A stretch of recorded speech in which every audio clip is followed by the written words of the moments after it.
বাবা চলে গেলে দুনিয়া খুব মারে, বাপ চলে গেলে যে কথা বলতে পারে না সেও ধাক্কা দিয়ে কথা বলে। ও নবী, আপনি আমাদের অভিভাবক, আপনি থাকলে ফেরেশতারা একটু সম্মান করে হইলো মারবে, আপনি দূর থেকে চলে গেলে আমাদেরকে নাস্তানাবুদ করে ফেলবে। নবী গো, যায়েন না।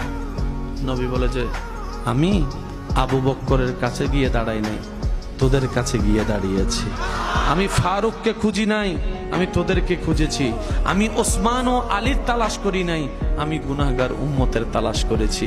আমি আমার ফাতেমার জন্য চিন্তিত নয়, আমি তোদের জন্য চিন্তা করছি।